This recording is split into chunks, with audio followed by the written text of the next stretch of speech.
لیکن افسوس کی بات یہ ہے کہ جو اقوام عالم کے غیر مسلم افراد ہیں جن کی نظر میں جانوروں کی تو بہت قیمت ہوا کرتی ہے، جنگلی جانوروں کے تحفظ کے لیے ان کی تنظیمیں دن رات کام کر رہی ہیں،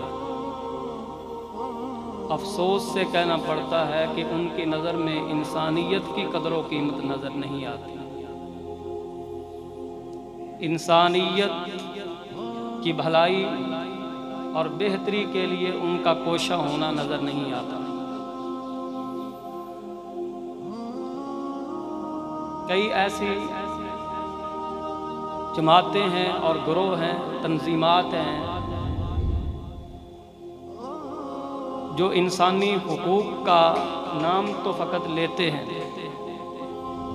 لیکن جب انسانی حقوق کی پاسداری کی بات آتی ہے تو ان کا کہیں اتا پتہ نظر نہیں آتا،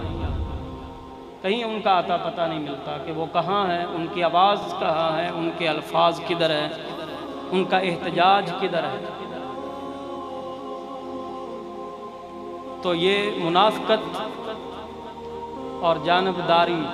اور اس منافقت کے پردوں کے اندر اپنے آپ کو رکھ کر غیر اخلاقی افعال کی انجام دہی ان کا مقصد ہوا کرتا ہے۔ آج اہل اسلام یوم القدس کے طور پر اس دن کو منا رہے ہیں اور مقصد یہ ہے کہ ہم اظہار یکجہتی کرنا چاہتے ہیں اپنے ان نہتے اور مظلوم مسلمان بھائیوں اور بہنوں کے ساتھ جنہیں فلسطین کے اندر کچلا جا رہا ہے، تباہ و برباد کیا جا رہا ہے۔ ہم اظہار یکجہتی اور محبت اور الفت جو ان کے ساتھ از روئے مسلمان ہونے کے رکھتے ہیں اس کا اظہار کر رہے ہیں اور عالمی سطح پر اپنی اس آواز کو پہنچانا چاہتے ہیں کہ انسانی حقوق کے علم برداروں کدھر ہو، مریخ پر قدم ٹکانے کے لیے اربوں خربوں ڈالر صرف کرنے والوں، ستاروں پر کمندے ڈالنے والوں، ہم جانتے ہیں کہ تمہاری اصلیت کیا ہے۔ کیا ستاروں پر کمندے ڈالنا زیادہ ضروری ہے یا انسانی جان کی قدر زیادہ ضروری؟ انہیں ہم یہ بتانا چاہتے ہیں کہ بستیاں چاند ستاروں کی بسانے والوں، بستیاں چاند ستاروں کی بسانے والوں، کرۂ ارض پر بجھتے چلے جاتے ہیں چراغ۔ کیا کر رہے ہو؟ انسانیت کی بھلائی کی طرف سوچو، انسانیت کے لیے سوچو، ظالموں کو لگام دو، جو ظلم و بربریت، فساد اور ظالمانہ کارروائیاں آج یہودی کر رہے ہیں، کیا وہ عالمی قوتوں کو نظر نہیں آ رہی؟ انہیں دکھائی نہیں دیتا؟ مطالبہ کیا ہے فلسطینیوں کا، یہی نہ کہ ہمیں پرامن طریقے پر بیت المقدس کے ارد گرد نماز پڑھنے دی جائے۔ یہ ان کا اپنا حق ہے جو وہ اپنا حق مانگ رہے ہیں۔ اسی طرح اہل کشمیر اپنا حق مانگ رہے ہیں کہ ہمیں آزادی دی جائے۔ برما کے اندر مسلمان اپنا حق مانگ رہے ہیں کہ ان زمینوں پر، دھرتیوں پر ہمارا بھی حق ہے۔ علی ھذا القیاس اقوام عالم اور ممالک اسلامیہ اور غیر اسلامیہ دونوں کے حکمرانوں کو ہم جھنجھوڑنا چاہتے ہیں کہ اٹھو، باہر آؤ، نکلو، اپنی آواز بلند کرو، اپنا کردار دکھاؤ کہ کدھر ہو تم۔ جہاں بمباری ہو رہی ہے کیا وہاں صرف مسلمانوں کے گھر ہی تباہ ہو رہے ہیں؟ ہم نے پوری انسانیت کا سوچنا۔ کیا اس بمباری سے زہریلی گیسیں نہیں اٹھ رہی؟ وہ دوسرے انسانوں کو تباہ نہیں کر رہی ہے؟ تو اگر تم مسلمان نہیں ہو تو غیر مسلموں کے لیے ہی آواز بلند کر لو۔ ظلم اور ستم کی یہ انتہا نہیں ہے کہ انہیں اپنے بھی نظر نہیں آ رہا؟ جس طرح کے امیر شاعر نے کہا تھا نا کہ خنجر چلے کسی پر تڑپتے ہیں ہم امیر، خنجر چلے کسی پر تڑپتے ہیں ہم امیر، دونوں جہاں کا درد ہمارے جگر میں۔ جو سچا مسلمان ہے وہ کسی کی جان ایسے نہیں لے گا۔ جب حضور علیہ السلام جہاد کے لیے صحابہ کو بھیجا کرتے تھے تو آپ یہ حکم نامہ جاری کیا کرتے تھے، سپہ سالاروں کو یہ نصیحت فرمایا کرتے تھے کہ خبردار بوڑھوں پر، عورتوں پر، بچوں پر، مریضوں پر، اپاہج لوگوں پر، اور یہ تو لوگ ہیں ان پر حملہ نہیں کرنا، بوڑھوں پر تلوار کشی نہیں کی جائے گی، عورتوں کو تہ تیغ نہیں کیا جائے گا، بچوں کو نہیں مارا جائے گا، نسل کشی نہیں کی جائے گی۔ بانی اسلام صلی اللہ علیہ وآلہ وسلم کا یہ پیغام ہر ایک مسلمان اپنی ذمہ داری سمجھتے ہوئے، آج تو سوشل میڈیا کا دور ہے تو یہ میرا پیغام نہیں ہے، امام الانبیاء صلی اللہ علیہ وآلہ وسلم کا پیغام ہے، جن کو اللہ رب العزت نے وَمَا أَرْسَلْنَاكَ إِلَّا رَحْمَةً لِلْعَالَمِينَ کی شان عطا فرمائی۔ یہ نہیں فرمایا وَمَا أَرْسَلْنَاكَ إِلَّا رَحْمَةً لِلْمُؤْمِنِينَ، یہ نہیں فرمایا وَمَا أَرْسَلْنَاكَ إِلَّا رَحْمَةً لِلْمُسْلِمِينَ، فرمایا وَمَا أَرْسَلْنَاكَ إِلَّا رَحْمَةً لِلْعَالَمِينَ کہ حبیب ہم نے آپ کو زمینوں کے لیے، آسمانوں کے لیے، زمین والوں کے لیے، آسمان والوں کے لیے، چرند پرند درند کے لیے، ہواؤں فضاؤں کہکشاؤں کے لیے، ساری کی ساری کائنات کے سارے جہانوں کے لیے رحمت بنا کر۔ وہ تو پتھر مارنے والوں کے لیے بھی چادر بچھا دیا کرتے تھے۔ ہمارے آقا صلی اللہ علیہ وسلم کا پیغام ہر مسلمان اپنا فریضہ سمجھ کر عالم اسلام کے افراد تک پہنچائے کہ لوگوں، بانی اسلام صلی اللہ علیہ وسلم آپ تباہی اور بربادی کا حکم نہیں دیا کرتے تھے۔ جہاد کا مطلب یہ نہیں ہے جو آج سامنے آ رہا، جہاد کا مطلب انسانیت کی اصلاح ہے، انسانیت کی بہتری ہے۔ کیا تمہیں وہ وقت یاد نہیں جب خلیفہ رسول حضرت جناب عمر ابن خطاب نے یہ کہا تھا کہ لوگوں میں تو اس بات سے بھی ڈرتا ہوں کہ دجلہ کنارے اگر کوئی کتا ہی بھوکا پیاسا مر جائے تو مجھے ڈر ہے کہیں عمر سے کل قیامت والے دن سوال نہ کر دیا جائے۔ آدھی دنیا سے زیادہ زمین پر حکومت رکھنے والے عادل بادشاہ عمر فاروق اعظم، جنہوں نے انصاف کا دورہ کائنات کے اوپر کر دیا، جن کے عدل و انصاف کا ترازو اور اس کی خوبصورتی اور حسن آج بھی اقوام عالم کے بادشاہوں کو، وڈیروں کو، امراء کو للکار رہا ہے کہ جن کے پاس اسلامی تعلیم ہوتی ہے وہ تو جانوروں پر بھی ظلم نہیں دیکھ سکتے۔ اور میں عرض کر رہا تھا یہ ہم سب کا اسلامی فریضہ بنتا ہے کہ ہم اسلام کا صحیح تشخص اور اسلام کی صحیح تصویر لوگوں تک پہنچائیں۔ آج لوگوں کے سامنے اسلام کو بدنام کیا جا رہا ہے، مسلمانوں کی کردار کشی کی جا رہی ہے، اسلامی تعلیمات کو توڑ مروڑ کر سامنے لایا جا رہا ہے۔ مسلمان وہ ہوتا ہے جو بوڑھوں پر تلوار نہیں اٹھاتا، جو بچوں کو تہ تیغ نہیں کرتا، عورتوں پر وار نہیں کرتا، بلکہ حضور علیہ السلام لشکر اسلام کے سپہ سالاروں کو یہ آرڈر دیا کرتے تھے کہ کہیں کسی کی کھیتی باڑی جو بار آور ہو چکی ہو، پھل درختوں پر آ چکا ہو، پھول کھلے ہوئے ہوں، تو خبردار پھل پھول دینے والے درختوں اور پودوں کو بھی تم نے نہیں اکھیڑنا۔ بتاؤ، یہ ہے اسلام کی خوبصورت تصویر کہ یہاں پودوں اور درختوں کی بھی حفاظت کی جاتی ہے، یہاں جانوروں کے تحفظ کی بات کی جاتی ہے اور انہیں تحفظ دے کر دکھایا جاتا ہے، انسانیت کے تحفظ کی بات کی جاتی ہے تو اسلام ان کو تحفظ دے کر دکھاتا ہے۔ ہمارا رب کا کلام یہ فرماتا ہے انما المؤمنون اخوہ کہ جو ایمان والے ہیں وہ بھائی ہیں، اور ہمارے آقا صلی اللہ علیہ وسلم کا پیغام ہے المسلم اخو المسلم، کہ جو مسلمان ہے دوسرے مسلمان کا بھائی ہے۔ تو پھر اگر کسی مسلمان پر ظلم و ستم ہو، اسے اپنی بربریت کا شکار کیا جائے، تو پھر مسلمان خاموش نہیں رہتے، پھر وہ میدانوں میں بھی نکلتے ہیں، پھر وہ جنگیں بھی کرتے ہیں، پھر وہ اپنے حقوق لے کر بھی دکھاتے ہیں۔ اور سنو، اسلام امن اور آشتی کا پیغام ہے، بنیادی پیغام اس کا امن اور آشتی۔ لیکن اگر غیر مسلم، بد مذاہب، بد کردار لوگ اگر اسلام اور مسلمین کے خلاف نبردآزما ہوں گے، تو پھر اہل اسلام کو جہاد کا بھی حکم دیا گیا۔ اور حضور علیہ السلام فرماتے ہیں الجہاد ماضٍ الی یوم القیامہ، جہاد قیامت تک جاری رہے۔ آج کہا جا رہا ہے، ہم آوازیں سن رہے ہیں کہ کوئی کہتے ہیں بدبخت کہ قرآن سے جہاد کی آیات نکالی جائیں، کوئی کہتے ہیں اسلامیات سے جہاد کی آیات کو منہا کیا جائے۔ لیکن یاد رکھو، کچھ بھی ہوتا رہے، ہمارے آقا صلی اللہ علیہ وسلم فرما چکے ہیں الجہاد ماضٍ الی یوم القیامہ، تو ہمیں پورا یقین ہے کہ یہ بدبخت طاقتیں جتنی مرضی کوششیں کر لیں، جیسے مرضی بہانے بنا لیں، جہاد ہوتا رہا ہے، ہو بھی رہا ہے، اور انشاءاللہ یہ جہاد ہوتا رہے۔ اور جہاد کے ذریعے مجاہدین اسلام جو سچے مجاہدین ہیں،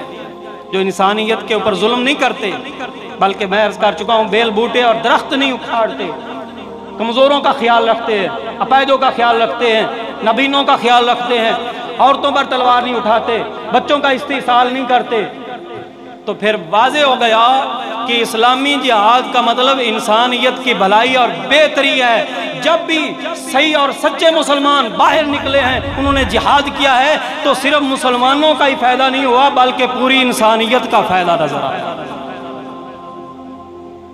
کیا وہ وقت بھول گئے ہو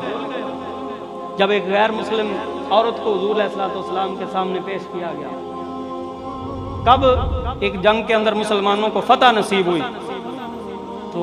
اس جنگ کے اندر غلام اور باندیاں جو تھیں، مرد و عورتیں، انہیں قید کر کے حضور علیہ السلام کے سامنے لایا گیا۔ ایک بچی کا سر ننگا تھا، تیرے اور میرے آقا صلی اللہ علیہ وسلم نے فرمایا یہ کیا ہے؟ عرض کی گئی یہ غلام باندیا، ان کو ایک قطار میں کھڑا کیا گیا ہے، زنجیروں میں جکڑا گیا ہے۔ لیکن حضور علیہ السلام چونکہ رحمت للعالمین ہیں، آگے بڑھے، اپنی چادر اٹھائی اور اس بچی کا سر ڈھانپ کر فرمایا بچیاں تو سب کی برابر ہوا کرتی۔ اسلام کا پیغام یہ، بانی اسلام صلی اللہ علیہ وسلم کا کردار یہ، اور سچے مسلمانوں کا کردار یہی ہے۔ آج کا جمعہ کا دن اور یہ ہمارا اقوام عالم کے سامنے ان اپنے نہتے اور مظلوم مسلمانوں کے ساتھ اظہار یکجہتی کرنا، اس کے اندر ہمارا یہ پیغام نوٹ کیا جائے، ہم انسانیت کے دشمن نہیں ہیں، ہم ظلم کے خلاف جاتے ہیں، بربریت کے خلاف کھڑے ہوتے ہیں، ہم تشدد کے خلاف کھڑے ہوتے ہیں، تعصب کے خلاف کھڑے ہوتے ہیں،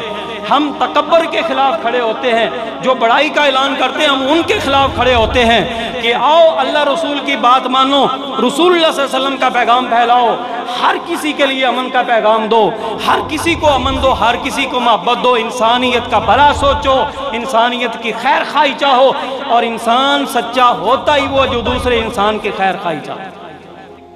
ان کا ایک جغرافیائی لحاظ سے بھی حق بنتا فلسطینیوں کا کہ وہ اس مسجد اقصی شریف جس کی برکتیں قرآن بیان فرما رہا، فرمایا سبحان الذی اسری بعبدہ لیلا من المسجد الحرام الى المسجد الاقصی الذی بارکنا حولہ لنریہ من آیاتنا انہ هو السمیع البصیر۔ جس عظیم مقصد کے حصول کے لیے مسلمانان اسلام کے عظیم سپاہ سالاروں نے اپنے اپنے ادوار کے اندر اپنا اپنا کردار پیش کیا۔ حضرت عمر بن خطاب رضی اللہ تعالیٰ نے بھی بیت المقدس فتح کیا تھا، مہینے سے زیادہ محاصرے کا وقت ہو گیا، مدینہ پاک کے اندر پیغام بھیجا گیا کہ وہ تو قلعہ بند ہو چکے ہیں، وہ لوگ چابیاں دینے کے لیے تیار نہیں ہیں، ہم نے محاصرہ کیا ہے، لیکن اب تھک ہار کر ہم مسلمانوں کے امیر المومنین عمر بن خطاب کی طرف قاصد بھیجتے ہیں کہ یا تو خود تشریف لائیے یا کوئی تدبیر اور بتائیے۔ عمر بن خطاب رضی اللہ تعالیٰ عنہ فرماتے ہیں ان کا مطالبہ کیا ہے؟ انہیں عرض کی گئی کہ ان کا مطالبہ یہ ہے کہ جو امیر المومنین مسلمانوں کا ہے وہ ہمارے سامنے آئے۔ عمر بن خطاب